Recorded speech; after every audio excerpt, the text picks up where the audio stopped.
Hello and welcome to another YEV podcast. And this is basically the EV podcast, which is balanced, which is quite refreshing, really, after seeing Yeah. what you see out there all the time. My name's Aylen, and I've got Alex Grant with me here. And I'm a slightly darker room than usual. I've been banished up here for today. But yeah, we've got a lot to talk about on this session, right, Alex? Yeah. Everything seems the goalposts, the ever-moving goalposts, appear to be moving again, or so reports would have you believe. Yeah, we want to go into the detail about what's been announced in inverted commas or leaked, so to speak, from a senior lawmaker in the EU vicinity, and what are the pros and cons of this? Because there's always going to be positives and negatives, and that's what we're going to dive into on this session today. So yeah, where shall we start with this, Alex? Where should we start? So I suppose first of all, the announcement you shared it with me, didn't you? So there's been an interview where they're talking about having all technologies on the table. So at the moment, in the EU, there is a 2035 deadline for all manufacturers to reach the point of 100%. I'm phrasing this in the most clumsy way possible. All manufacturers to reach 100% CO2 reduction at the tailpipe, which basically means you can only sell EVs and hydrogen fuel cell vehicles by that point. It's a slightly different setup to the system in the UK, although the deadline is exactly the same. And actually, the UK was ahead of the EU in terms of announcing that. So we were 2020, I think we announced the 2035 deadline, and we actually pulled it forward from 2040. And there's been some movement in the UK, which we'll obviously come back to later. It sounds like now that there are proposals. There's been a bit of a pushback in terms of the 2035 all EV deadline, which is, I think, the best way to kind of announce it to discuss it. That's effectively what it is. But they're talking about allowing things in like synthetic fuels, as long as they're zero carbon, or e-fuels, as they're more commonly known. That's been on the cards for a while. But there's talk about allowing things like hybrids in as well. So basically just softening the CO2 targets, which, after a year where the US has kind of wobbled on things, is not the best news for the market, really, is it? No, I mean, there's obviously two camps in this, generally speaking. You don't often hear from the centre, and that's what we're trying to bring here, a little bit more of a kind of a middle ground. But I suppose from a negative, the people that saw it as a negative is a lot of people that are gunning for all electric or as much electric as possible as soon as possible. Obviously, people that are worried about the carbon emissions from a global scale point of view. And from the EV market, I mean, it's going to be a massive negative. It's just, same as in the UK, there's that uncertainty, which is not really going to help, the EV market, whether you're in charging infrastructure, whether you're in specifically EV. Be interesting to see how it potentially affects EV sales. Bearing in mind, there's lots of incentives in the UK at the moment with regards to government grants, and lots of grants out there for charging and these sort of things. Obviously, we've already seen, I've certainly seen, I think Alex has probably seen it as already. There's a lot of anti-EV people saying, oh yeah, let's go out and buy our petrols and diesels. Don't worry about EVs anymore. We don't have to worry about, people forcing EVs on us anymore. As ever, I'm just interested to see what's going to happen, what effects are going to be for me and everybody else. And that's what I'd like to explore in this session, really. I think it's interesting as well that with all of these things, the debate's always got a little bit kind of confusing because, as much as they're not talking about necessarily allowing anything, but in particular they are talking about. We haven't seen the details. So apparently there's due to be an announcement this week, so we don't actually know where the grey area is going to be, or if there's going to be one at all. I know when I've read stuff previously, I mean, there was a big debate about, because there's been a consultation period where they're talking about reviewing the CO2 deadlines. That's been going on for some time. And one of the things they want to make sure of is that they don't penalise the companies that have invested really heavily in electrification. So the people, I mean, this is a multi-year process, isn't it? It involves changing staff, supply chains, your entire process and everything that you're doing. There's a lot of manufacturers who have put millions and millions and millions of pounds into this, and who now will suddenly find that actually all of that investment may not have been as necessary as it looks like it might have been. And then there are certain manufacturers who have hesitated, Toyota being one of them, and that tends to be, I say hesitated, they are going all in on EV in Europe, but they've not been as quick to follow in and kind of go, yes, this is definitely going to happen. And I think there's always been a kind of a concern. I've always got the impression that there's a concern in Toyota that this could happen, is that if you put all your eggs in one basket, you then end up with no plan B, no fallback option. And I think in looking at it from this perspective, you kind of have to say, well, maybe they were right to do it. But what we don't know yet is the detail. We do know there's all sorts of rumors going around. My sense is that it would probably have some sort of limit in terms of hybrid as a kind of a cutoff. But one of the things that's significant, and it's worth kind of making this very clear, is 2035. It's not an arbitrary date. The point of 2035 is that it feeds into the wider net zero target that Europe is aiming for by 2050. The idea being that most vehicles last about 15 years. So by 2050, virtually all the vehicles on the road in the EU are zero carbon. Now, the way that's been, there's numerous ways that have been proposed to do that. You can theoretically do it with e-fuels, but there's no infrastructure in place to do it yet. So quite how you achieve that goal, if you're still selling, conventionally fueled vehicles after 2035 is anybody's guess, to be honest. Yeah, and Commute Branch Line chipped in there earlier saying uncertainty with the flip-flopping. It's absolutely right. It's happening in the UK as well, and it's not just personal vehicles as well, because there's quite a lot of infrastructure going in for fleets as well. So it's I want to try and remain balanced on this. I've got skin in the game, being completely open and honest, because as Alex and some of the regular viewers know, that I'm in the EV infrastructure, EV transition scene as well. So I want to see it as being, I want to be as balanced as possible. But I suppose from my point of view, I'm not that keen on the stick mentality.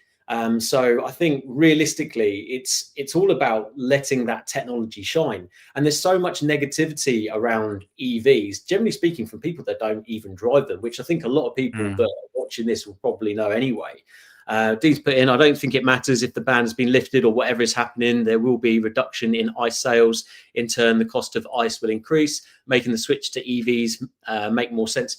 And it's a bit like the conversation we had last week and the week before on pay per mile.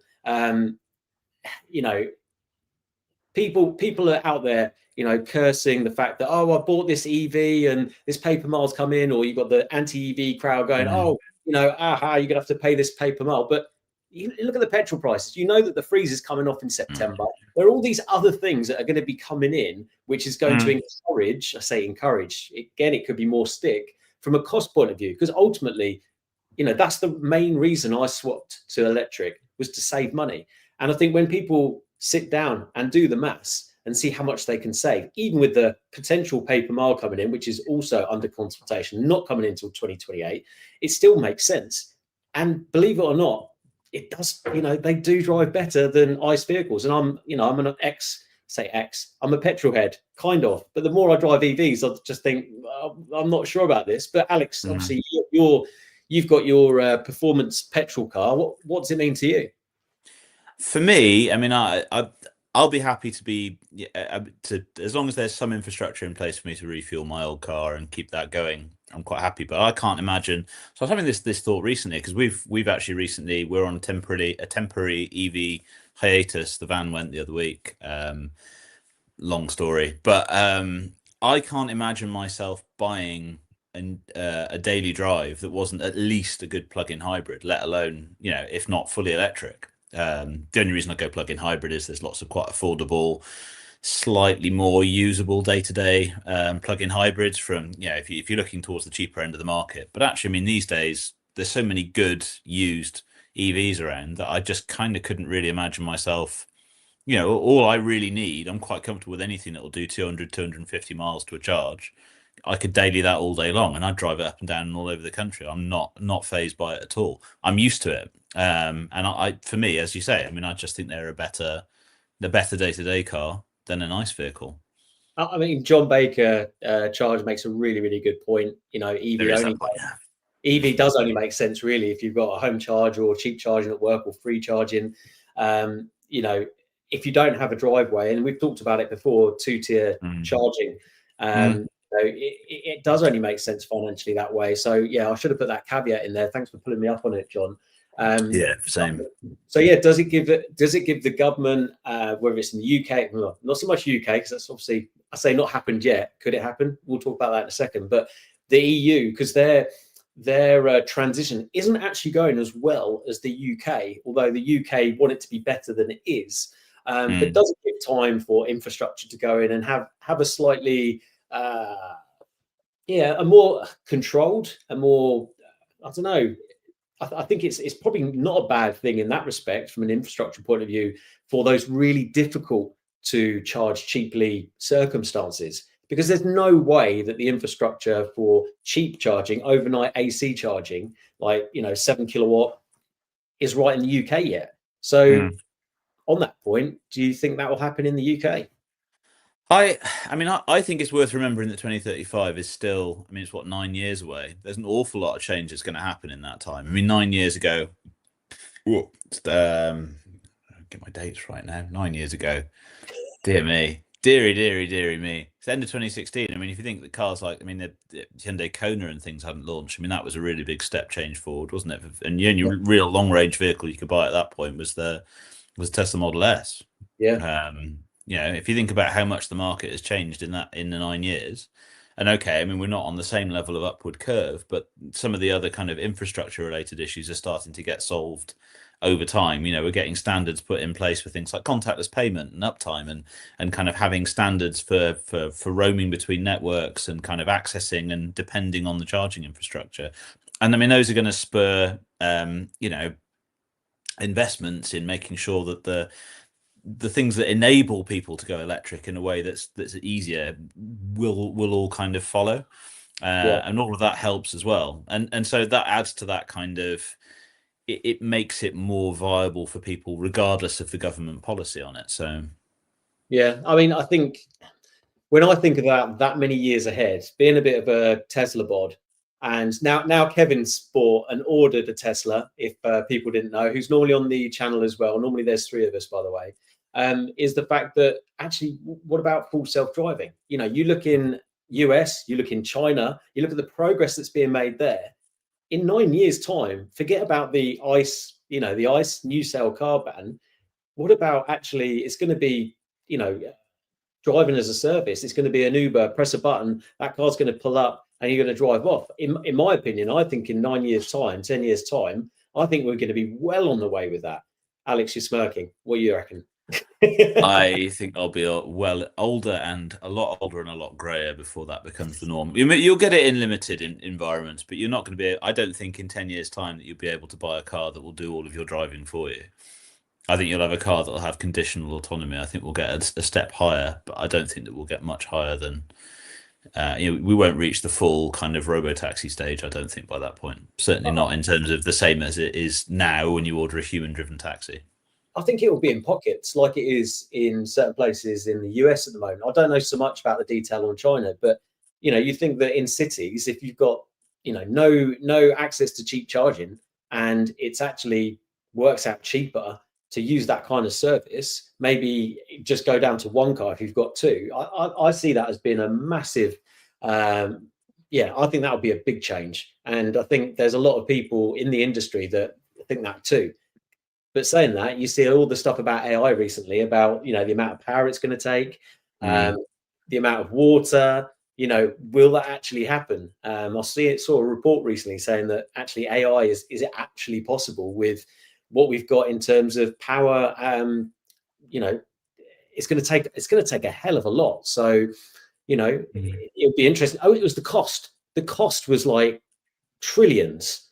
But then I was thinking, well, again, maybe this is maybe falls into Tesla's lap a little bit with what they're doing with robots and the potential. Was it 25 trillion that the potential market is for robots? Because the worker market, or the market for workers in the world, is like 50 trillion. So taking 50% of the workforce capital. There's so many changes going on at the moment. I think this is just very, very minor but it's interesting because it's just recently been announced. I'm just going to go into the comments here. So Roland's put, Lewis has put, I'd prefer to get a move on with keep the date. I worry it will allow EU manufacturers delay getting their act together and just fall further and further behind China. Yeah. A lot of it is because of lobbying from Stellantis, Mercedes, BMW, Volkswagen Group. Because I think if they didn't do it and got that lobbying, got that in place, I think they would absolutely be on the floor. I think a lot of them are struggling already. Roland's put, 2 streams really make it difficult to follow the comments and feedback. Can you fix it? We've had positive feedback to say that people want both, but thanks for your comment, mate. If more people say they prefer just the one, let us know in the comments.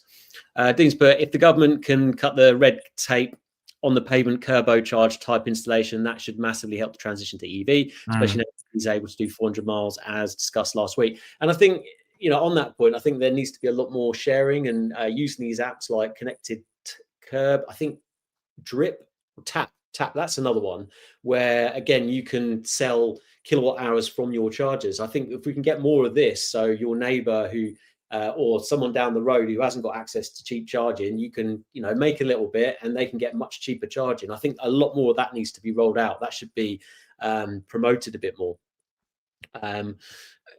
Jay, thanks for commenting. Europe is doing a self-goal. EU is a big disappointment. Europe is going to be the next third world country while the developing nations build. I think the whole of the EU is in a lot of trouble at the moment with all the stuff that's going on. Let's not open that can of worms. Dub City Big Ballers. That's a nice name. Thanks for commenting. Do you think a used 22-plate Tesla will drop even further the next 6 months? I mean, I've been monitoring Tesla Model 3 prices, and they really are like at the bottom of the market. They are just not moving. Yes, they'll take an initial drop. The 22 plates stay really, really strong because of the newer Ryzen chip rather than the Intel chip. But you still can't get Tesla Model 3 for less than 10 grand. There was one for 8 grand for literally a couple of days, and it was sold straight away. But they're holding really, really strong at the moment, which is good for me because I own 2 used ones. Interestingly, it's come up a few times when I've kept an eye on kind of market reports from the big auction companies. Model 3, ID3, Kia e-Niro, Hyundai Kona tend to come up as names where, despite the overall market doom and gloom in terms of residual values and sale times, those vehicles tend to move on because they're quite palatable. If you're coming out of an ICE vehicle, they're very easy things to switch into. Long range, relatively quick charging times, familiar kind of, they're not too weird. They're kind of quite ordinary cars. It's weird. What? I mean, like they don't look weird. None of those cars look weird. They just, they're very kind of small C conservative vehicles, aren't they? They're not trying to do anything too far out of the ordinary. They're all kind of quite ordinary vehicles. They're, if you're looking to move into them, that's quite a kind of. It doesn't feel like a giant leap, does it? It just feels like a quiet version of what you may already have. Oh, Lewis has got some gossip about the Leaf. They're really struggling to put any volumes through Sunderland. The Envision AESC battery plant is way behind and holding them up. We won't see lots of Leafs soon. That surprises me. I would have thought anything was holding them up. I would say it's just demand because other than the fact it's got the government grant, I don't see it as being particularly amazing in any area. It's a good looking car, but yeah, I think it's a bit too late for Nissan. I mean, arguably, all the negative press and issues they've got financially, I think it's a bit too little, too late. But let's get back onto the subject of the. You know what? Ironically, one of the things that I don't think has helped all of this is the diesel scenario, where I think people, it's still quite fresh in mind. I mean, Dieselgate was only 10 years ago, and I think people are still kind of having this fresh in mind that they were sold the diesel thing. I mean, I still remember going to trade shows and things and seeing diesel, small diesel cars where they were sub 100 grams. So they'd have graphics down the side with like leaves and branches and clouds. And you must remember all this sort of stuff from like 10 years ago. And you just think, you look back now and just think that seems so wild. And the conversation's moved on so much. And actually, diesel had a place, perhaps in some small, very small niche applications, maybe still does, but it was a market that was massively overstimulated in terms of, tax incentives and so on and so on and so forth. And people thought they were doing the right thing. And I think people are just waiting for that to be the case with EVs as well, where someone goes, see, this is not the right thing to do. And actually you need to buy something else instead. So people have kind of gone full circle and probably had a few diesel vehicles and then gone back into a petrol vehicle. And they're like, oh, we've gone full circle and we're back where we were. And all of a sudden this is not the right thing to do. And, we're creating in a city smog and all the rest of it. And I think people feel that they've been duped a bit by it, and they probably look at the massive incentives for EVs and go, yeah, well, when are we going to be told that this is a problem? And things like the 3p per mile tax, they don't help with that. Plug-in hybrids a little bit as well. I mean, plug-in hybrids got massively pushed, still are being quite heavily pushed, but a lot of people learned the hard way that actually the CO2 figures on those are arbitrary, and if you deploy them wrong, you can get that really badly wrong. So I think people are just waiting to find out what's going to pull the rug on EVs, and stuff like this starts to make it look like, this is the start of the rot, and that you end up with a situation like you got with diesel, where people don't want those vehicles anymore. Well, if we want to go conspiracy theorist, right, quite happy to go that way, because I suppose the only thing in my mind, and tell me if you think that there's another, and whack it in the comments, people, if you think there's another one, is the only thing that I can see that would go that way for EVs is the fact that, to reduce the number of cars on the roads. Because if you think about it, the number of dormant cars out there on the roads, driveways, parking, there's a lot out there. It's quite a lot of resource. But and again, I'm going back to the full self-driving. If that does come in more volume, in 10 years' time in the major cities, not so much the rural areas, that actually it's going to be a government incentive to get rid of your vehicle. That's the way I see it. And again, from a conspiracy, now I'm at the conspiracy stage, I might as well put my tinfoil hat on as well, by saying that actually, they want to do that because they want to be able to control where you go. And if I knew this was coming. I knew this was coming. And then if people say, they'll control your electric car, which I know a lot of tinfoil hat people will say, they'll say, but if you haven't got your own vehicle and you have that Uber style or Tesla, Waymo, what have you style, what if you can't use the app because the government won't let you because you haven't got the special score and you've been saying something bad about the government? You could argue that could come. I don't know if someone's mentioned that before, but it just interests me that it could potentially go that way. But I do genuinely believe that EVs, I think there will be a reduction. That they might say, no, you can't have more than X number of cars. That it does feel like it's going into that kind of narrative at the moment after EV. I think it might potentially go that way if we still stay on this particular course with, governments. I think that the cracking point with that will be the point at which somebody starts to question the 0 grams per kilometre thing. Because the reality is that EVs are not 0 grams per kilometre, most of them. They're much lower than a petrol and diesel car, and actually with a petrol and diesel car, you're only measuring tank to wheel anyway. You're not measuring the vast amount of CO2 emissions embedded in getting that fuel out of the ground, refined into a pump before it's burnt. You're just measuring tank to wheel. So there's an issue with both of them, but actually there's an awful lot of decarbonisation talk going on, and unless you're running all of those vehicles off, now I sound like I'm being very, but the reality is that those vehicles are really, really low, and you can do kind of full well to wheel calculations in terms of CO2 on those vehicles. You can trace it all the way back to the source of generation, even if that's coming from a gas-fired power station. You can measure hour by hour how much CO2 is involved in running it, but there will come a point where you can't class large amounts of 0 gram per kilometre vehicles based on their tailpipe emissions. That's going to have to come along at some point. And I think that's going to be something as well where people kind of go, hang on a minute, we were told, and it's like, yeah, but you've got to be sensible with it.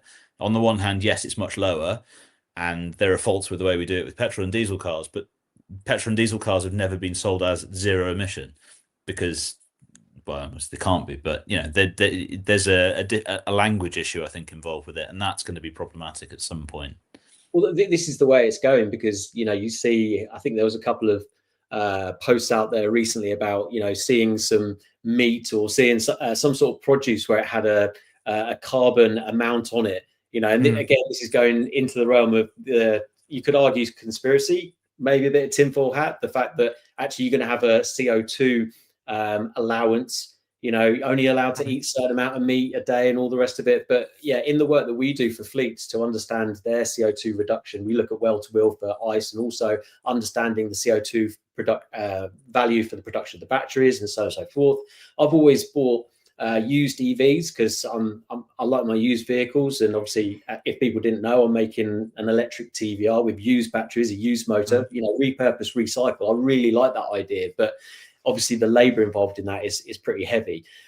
So yeah, it'd be really interesting to see what happens in the next couple of years on that. Let me just dive into the comments because there's quite a few in here now.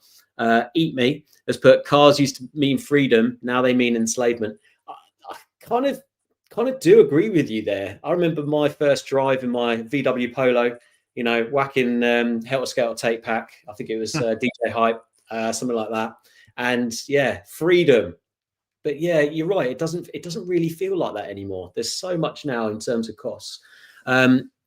Bernard, thanks for chipping in. I think a reform government will be the end of EVs as they will tax them off the road as they are funded by the gas industry. I don't think so.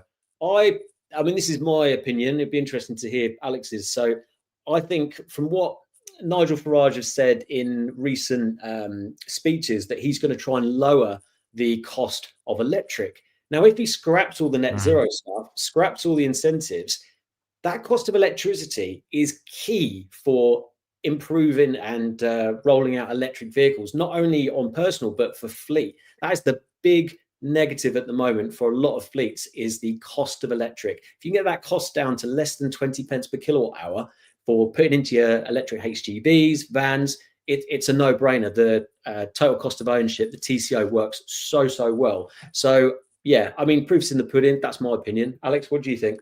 Your average man on the street or woman on the street is not buying an EV to save the planet. It's a fact. They'll buy based on what fits their needs and what fits their budget. That's what they'll buy on. And if an EV does that better, they'll buy an EV. It's a simple. They just need to, in some case, but the negativity obviously doesn't help them to see that or to balance out. You know, it doesn't help balance the books when you're having things that are undermining confidence in the market, and then scrubbing the used market as well. It's worth remembering as well. The other thing, speaking of the kind of average man on the street, the average age of a car in the UK is what, 8 or 9 years old. Some places in Europe, the average age of the car the average age of cars on the road is in excess of 10 years. It's like 12, 13 years old. It's going to be quite a long time before you have to buy an EV. Even if the deadline doesn't move, you think of 2035 affecting the new car market in Europe, it's actually a relatively small part of the total fleet that's on sale in Europe. And so actually I think that there are going to be certain countries where it's going to happen anyway, because the kind of, you'll get a replacement coming through where, the majority of the fleet, even without a strict deadline in place, are going to go electric just because the vehicles are better and they do fit people's needs. But I think it's going to take a long time before everyone is, before you absolutely have to buy it and you've got no alternative. Of course, that depends on how much fueling infrastructure is left by that point, if there's no demand. But it's going to be well into the 2040s before it becomes very difficult to own a petrol, diesel or hybrid vehicle. We could see the petrol station, diesel stations shutting down like the hydrogen ones have done more recently. So Community Branch Line, thanks for chipping in, mate. With Rollback Taxi rolling out, it's conceivable that Tesla may eventually stop selling cars to the public. That's very true, because what they were doing with their leases a while back, probably under a couple of years ago, is after the end of the lease, they were only selling them on leases where it goes back to Tesla, and you didn't have the option to buy. So I could absolutely believe that, because the more vehicles they've got, if full self-driving is working for them in certain areas, they want to be able to make the money doing that. So Dean, sooner they reintroduce the fuel duty escalator that they brought out in the early 2000s, the better. Yeah, potentially that might happen. And oil industry. Yeah, I mean, there's still oil in your EV, of course, and all the plastics that are made, not all of them are made with reusable parts. Although I've decided now, Alex, I'm not going to change the oil on my drive units on the Teslas, because I found a chap who had a 2018 Tesla Model 3 in America. He'd done over 300,000 miles, same battery, same motors, never changed the oil once, and it's still going. He's passed it to his wife. He's bought a new one. So I've decided I'm not changing the oil. So there. Dean's put great point made there, Alex. There we go, Alex. Some praise there. None for me. Eat Me has said allowance from nanny state, pathetic way to operate. And Eat Me, the average man on the street, is an idiot who just came out of the pub at lunch after 4 pints. I doubt it, because the average man on the street can't even afford to go to the Well, yeah. This is the other issue that comes out of this is actually people are not buying cars in general. I mean, everyone's been hobbled by massive rises in energy prices and mortgage costs and all that, and just the cost of just standing still. I mean, the days of cheap, we've had a decade or so of very, very cheap cars in the UK with very, very low interest rates, and the cost of cars has crept up, and the cost of houses has as well. It's kind of a similar thing, but we've had this kind of decade of artificially very cheap cars where people have just got used to going in every 3 years and getting another car, and it's just like another direct debit out of their account. Now we've got actual normal or semi-normal interest rates and very expensive cars. I mean, if you look at the average cost of cars in the UK, is massive. Average lease costs are well into the 50 plus thousand mark now for new cars. That's a huge amount of money. Yeah. Do you think what 50 to 60,000 pounds would have bought you even 10 years ago? I said bought you. If you think about a 50 to 60,000 pound car 10 years ago, let alone 20 years ago, it's just when you look at this stuff every day, I look at car prices all the time, and it's like that analogy of when you put a frog in a steadily boiling pot of water, it doesn't jump out, right, until it just boils to death in there. Whereas if you drop a frog into an already boiling hot pot of water, it'll go ooh and jump straight out. Yeah. So I mean, I'm sat there watching the prices going up, and it's only when you step back and go, my God, cars are so expensive now. They're so expensive, and houses are too. I mean, because the rates have been low, the cost of the houses has gone up. Now the mortgage rate's gone back to where they should be. You're paying normal mortgage rates on an astronomically expensive house, and everyone's struggling with it, and nobody's buying cars because cars are one of the first purchases that gets hit as soon as people are a bit squeezed financially. Yeah, I mean, part of that's obviously inflation, and there's load of other factors. I won't get into the housing market because we don't really talk about houses, but it'd be interesting.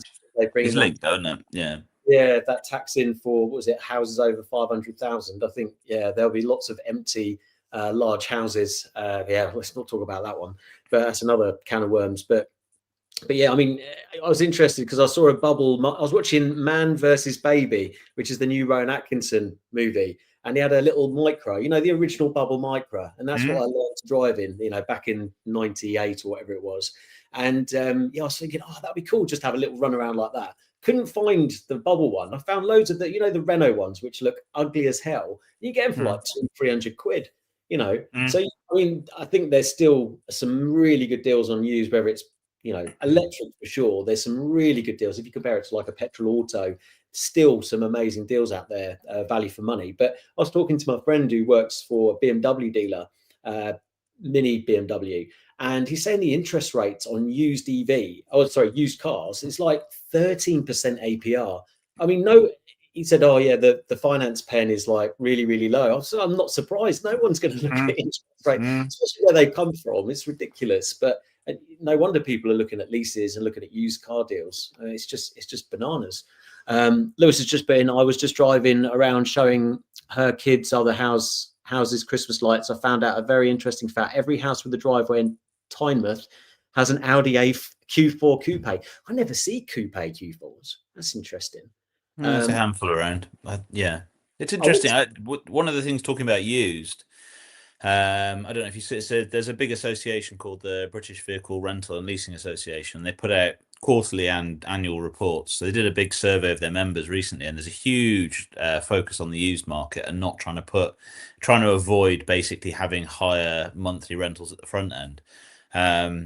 The most recent stats on kind of used leasing is massive. I mean, I know this is a little off topic from 2035, but they're starting to find ways because obviously the whole company car market, for example, and salary sacrifice as an extension is all based on CO2. So if you were leasing a 3-year-old petrol or diesel car, you'd be paying higher BIC on it because you're dealing with just for everyone. benefit in kind. So that's your company car tax. Sorry, I should probably explain that as well. You end up with a non-competitive CO2 figure, possibly a slightly lower list price, but a non-competitive CO2 figure. Of course, with EVs, that disappears. You may be slightly down on range compared to the new ones, but you're still all at 0 grams per kilometre, and the value of the vehicle that you use to make those tax calculations is set for life. So it's not based on what you buy the vehicle for or what the leasing company buys it for, but the list price when new. So it's fixed for life. So what you're actually benefiting from if you lease a second life EV, so an EV that's come off a company car fleet at 3 years, is you're getting something with a flat 0 grams per kilometre setting your company car tax rate. It's all a percentage of all based on a percentage of this list price when new, but the list price is based on what it was 3 years ago for that car. So if you're leasing, say, a Q4, I'm just going to pick on that because it was in the comments just then, you can lease yourself now a Q4 and it will fall into the same tax band as a new one, but it will be based on a lower list price from 3 years ago because you won't have the 3 years of inflation in the meantime on the list prices. So you can see why that's actually quite an attractive way of getting vehicles in, and the growth is enormous. So there's, I mean, it's quite small. It's only about 40,000 vehicles in the UK, which is out of a fleet of, it's around a million or so. I should know this off by heart as well. I think it's coming up to 2 million. But anyway, it's a big fleet of vehicles. It's not a massive thing, but it's growing really quickly because I think they're starting to find that there are opportunities to offer some quite attractive lease deals to second owners, and you can see why. You can see why that would be the case. But like even electric cars 3 years ago, there's some cracking vehicles out there. And anyone that didn't cover it, see it last week, we covered EVs over 400 miles, me and Kevin last week. So go and check that out.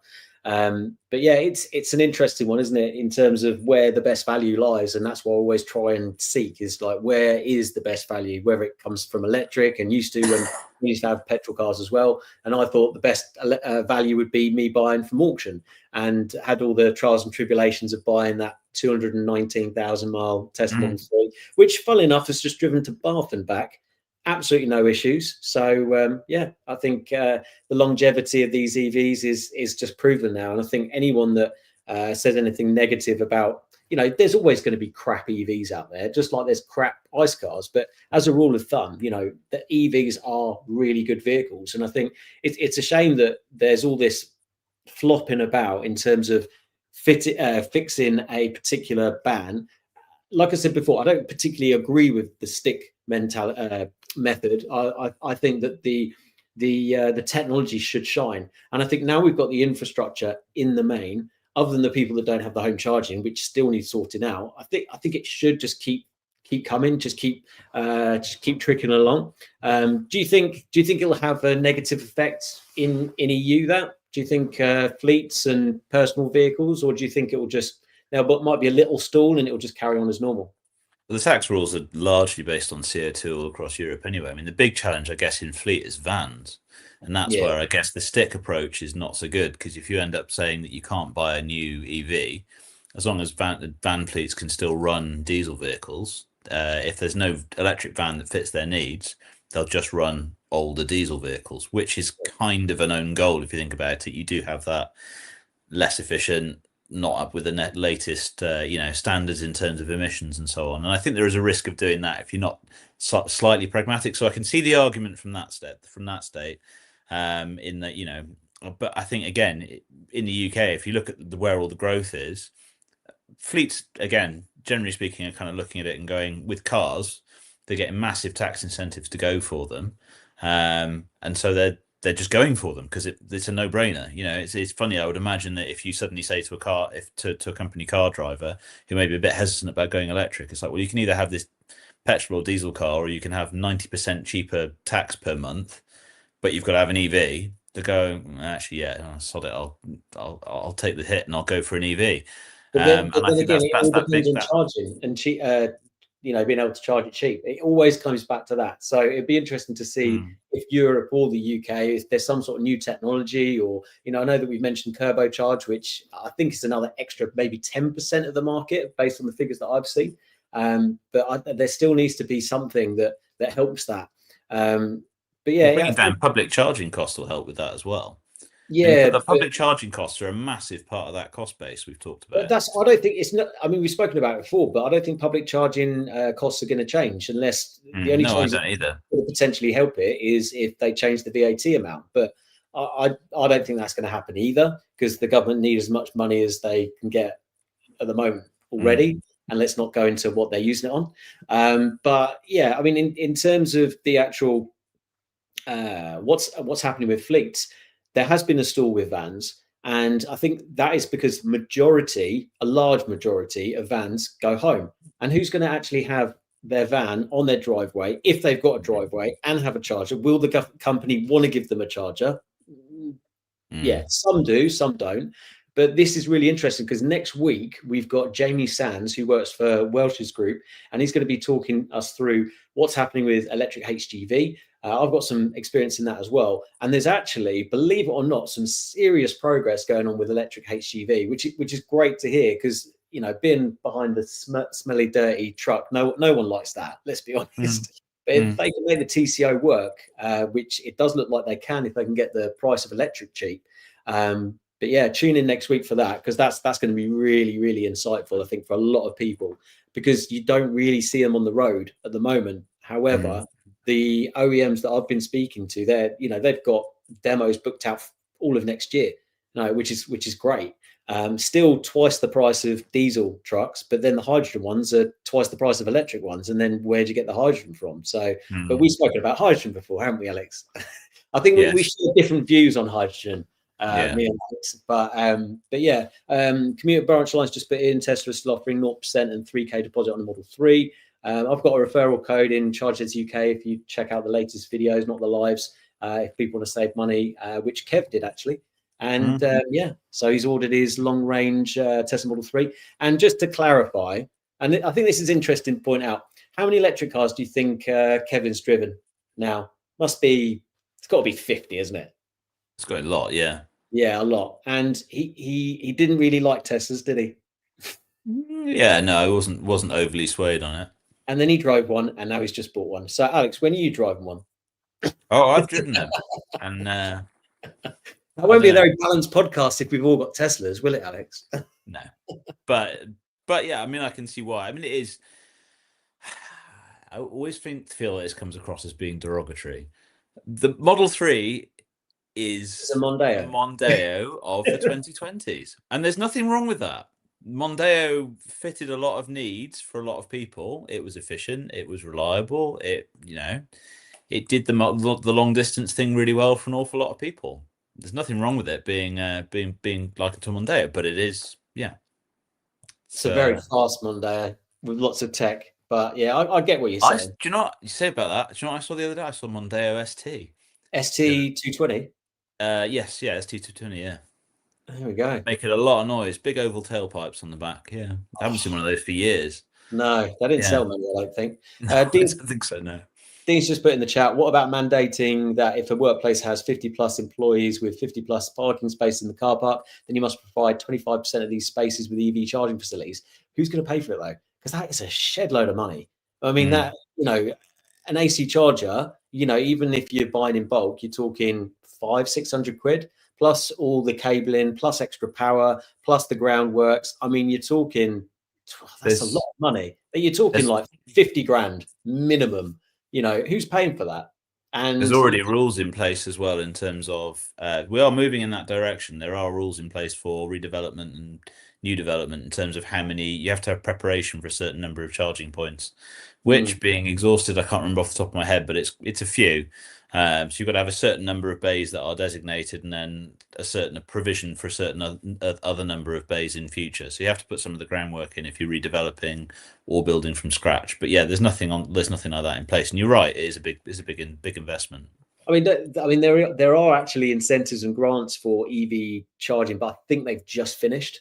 There's actually, if anyone's in Scotland and have got a fleet over 7.5 ton, under 100 vehicles based in Scotland, there is a grant for free analysis, and which I do with Dynamon. So if you want to take advantage of up to £20,000 worth of grant funding for that, then get in touch with myself, because it's just a no-brainer. Even if you're not thinking about going electric, when it does come in, you've got that analysis to work off in 5 years time or what have you. Even if diesel's running through your veins, you can give a toss about electric. What we got in here? So we've got Dub City Big Ballers. Love that.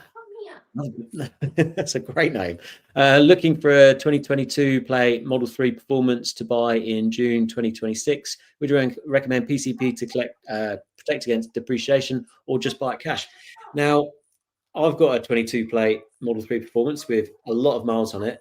I personally would make sure you go for one that has the LG battery, not the Panasonic, because it has better longevity. So, which I think is just after 22 plate, which you can check by looking at the VIN.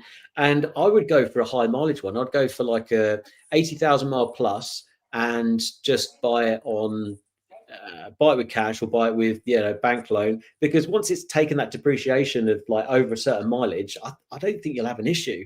PCP is great to protect against depreciation, but once it's taken that initial hit, the way that the trajectory of EVs going, I think you'll be absolutely fine. So yeah, that's my opinion on it. So Alex, did you have an opinion on it at all in terms of? Yeah, I mean, I think we've hit peak kind of. I mean, the market's taken a hammering from numerous different things. Some of the pressures we mentioned earlier about cost of living, but also in terms of early days of manufacturers then having to discount things quite heavily, which has sort of scrubbed away at those used values. So I think generally speaking, the market has taken as much of a hit as it's going to take. I think there's probably a little bit more to give, but not much. I think if anything, you're going to start to see things start to stabilize. I saw a really good deal, actually. I think it was about 17 grand. It was a 72 plate Tesla Model 3 performance. And yeah, done. It was like, 16 grand, 120,000 miles, 72 plate. And I bought mine.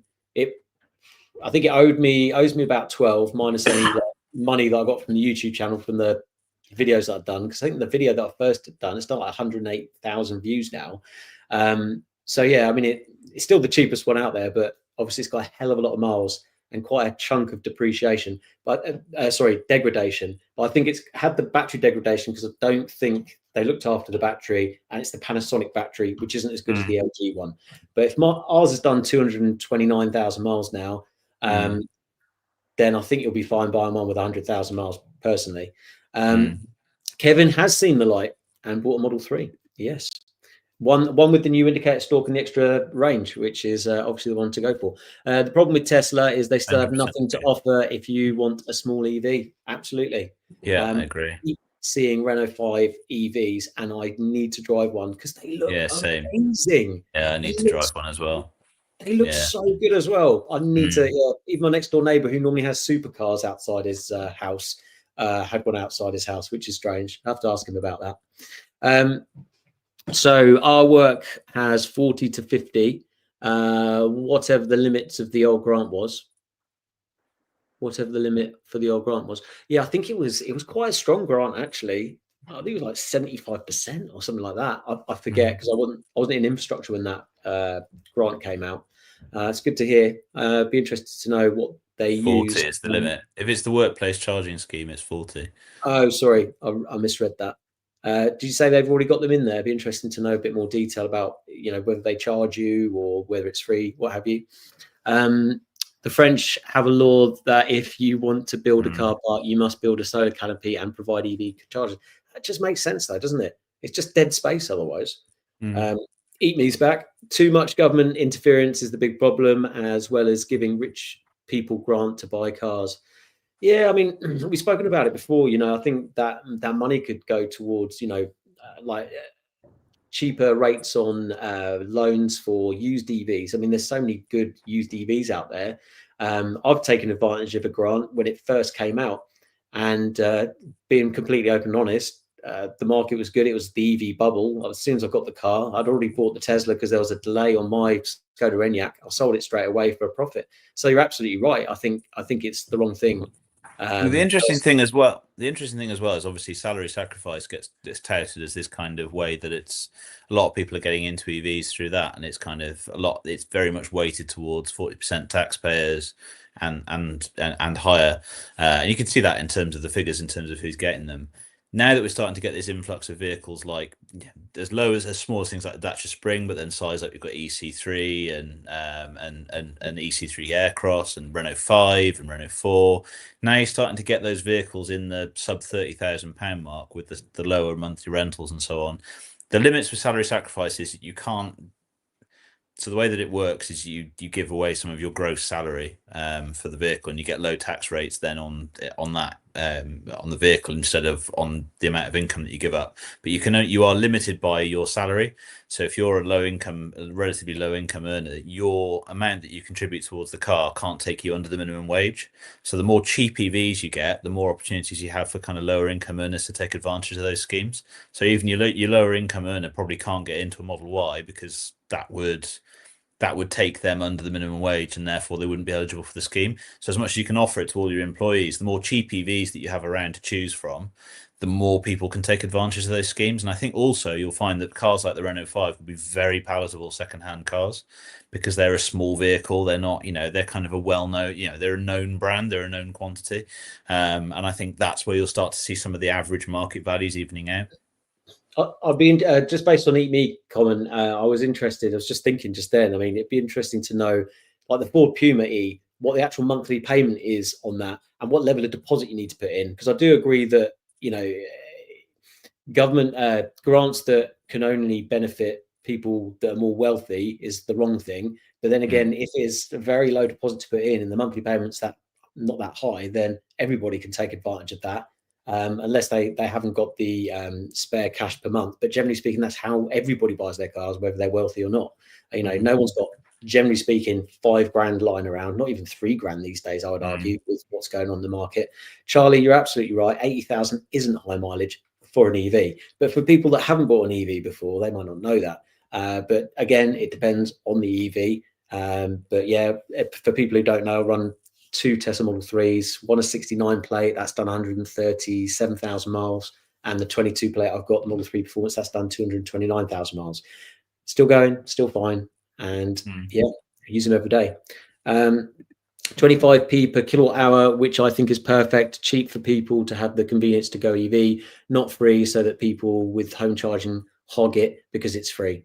Yeah, I mean, 25p is about right, isn't it? I mean, it's still, if you can get kilowatt hour price down to 25 pence, that's still cheaper than having a nice car. So it's about half the price. That's roughly what we're paying at home at the moment. We're on a flat rate tariff. That's what we're paying to charge, and we're half the price of our old car. But that sounds expensive to me because I pay 6.7 pence because I've got the. No, I know, but my point being, you don't have to try very hard. You don't even have to charge off peak to get. The more that you do to kind of get it right, the more savings you get. But even in a lazy household like this one, where we're still on a flat rate tariff at off gem rates and so on, something that I'm working towards changing in my new place, you can still make significant savings. We've halved our fuel costs even on a flat rate tariff. But you can charge at some. I can't remember what I charged, how much it was at the Tesla Telford charger. I'm sure it was in the 20s.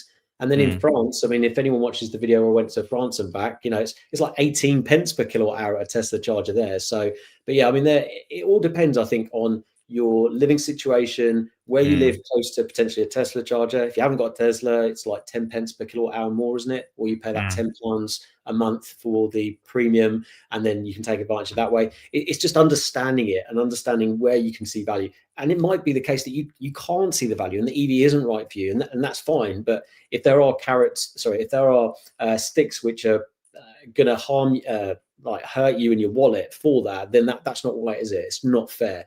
And I'm a big believer of things need to be fair when government bring things in, because ultimately we're the ones that bring them in for it to be fair for everyone as much as they can. Not always the case at the moment. 18 pence per kilowatt hour my workplace is charging. That's really good, isn't it? That is really good. Yeah, my company isn't making any money on it. I mean, that's really good, really good.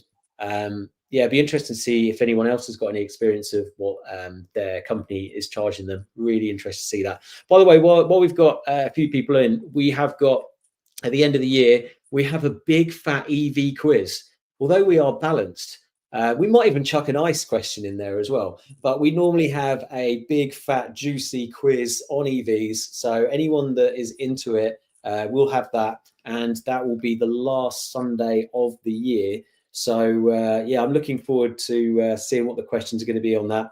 But like I said, next week, we've also got electric HGV talk next week. I think that's going to wow a lot of people. But yeah, on the 28th of December, if you're around, we'll have that live. And don't forget, if you didn't watch all of this live, then we are on Spotify as well. We're on X Live at the same time, but I always put it on Spotify after the event. So please share, please like, please subscribe. I've been a bit slow on the videos on Chargeheads recently because I've just had a lot of family and Christmas stuff going on. So apologies for that. Anyone that normally watches every Wednesday at 7 o'clock. But we've got lots of exciting things going on with the electric TVR at the moment, which is going to be coming up, and stuff on the modified Tesla, etc. I think we're drawing to an end. So what we normally do at this time is just say what we're doing this week and what we've been doing. It's just me and Alex this time. Alex normally says he's been a bit of a secret squirrel, but what are you up to at the moment, Alex? What have I got this week? I am driving a new EV on Wednesday, which on account of not being remembering off the top of my head whether it's embargoed or not, I'll be cautious and not say it, but I'll fill you in next time. Driving a new EV on Wednesday, and PVWing at some point this week as well. But the rest of the week, unfortunately, secret squirrel stuff, I'm afraid. It's always secret squirrel with Alex. He's always is. He's a man in the know. And I think Alex has probably driven more electric cars than I've had hot dinners. So he's a good man to have to give us, feedback on what's happening. Although I still think he needs to drive Tesla of some kind. I do need to drive the new one. I drove one of the first Model S's in the UK. There we go. What was that? 2000? Actually, I drove. Better than that. I drove my first Model S in Europe in 2012. So I was way ahead of the curve with all of that. It was a US spec one on German number plates. I think they had about like 2 or 3 of them. I drove a black one, and it had loads of additional bits that they'd kind of added to kind of Europeanize it, like literally just additional switchgear and stuff. But yeah, 2012, first one I drove. What did you think when you first in 2012? Bear in mind what was out then, like a Mitsubishi Eon and Nissan Leaf, as Renault Zoe. What did you think when you first? We latched onto. I can't remember where I bumped into the at the time PR guy, but I was there was a point where we were like really ahead talking about kind of just how important Tesla was going to be, and I've got all of this stuff is on record. You can look it up. And when they launched it launched them in the UK, I'll come back. Yeah, sorry, I'll get to that later. But 2012, I remember going out in this car, and the guy we went through this little German village that was on the outskirts of Munich Airport, because that's where we were staying. They sort of shipped us in. They did all the fleet mags, got them all in, and said, "Look, we're really keen on fleet. This is a really important car for fleet." And they sat down with a guy called George Blankenship, interviewed him. He was the head of kind of customer experience at the time, and he was showing me all the stuff on his app and all the rest of it. He's like, "I can't wait for you to drive the car." And I took this car out, and I just remember that they set up a route. It was like a little bit of stuff around town where you could go through all the different drive modes, and then a section where you could just floor it. And I remember flooring it and being like, yeah, this is gonna change the game completely. And I was right, and it did. The interesting thing is that 18 you put all your money into the shares at that point, and you've made millions, right? Do you know what? The only reason that I didn't is, as I was coming around to the thought that I probably ought to, what was the company called? Fisker went bust. And Fisker were trickling along in the background at that point and looking like they were going to be neck and neck with Tesla. And I had a bit of a wobble when Fisker went bust, and it was a missed opportunity. But there was a huddle when the Model, I'm name dropping now, when the Model S came to the UK for the first time in 2014, they did a launch event in London, and I was part of the media huddle interviewing Elon Musk. So I've been literally like 3-4 feet away from Elon Musk at one point back in the day. I've got a photo of him. There's a picture of him plugging a car in London, a red Model S. And I've actually got a mobile phone version of that picture and the recording of the session. And then when they brought all the photographers in and all the journalists kind of got pushed back, you can see me in the background with holding my phone up, taking a picture of the photographers, taking a picture of Elon Musk. Your iPhone 4S or something like that. It would have been an iPhone 4S, yes. It would have been an iPhone one in the drawer, mate. You know, you can't beat that kind of Nokia 3210 technology.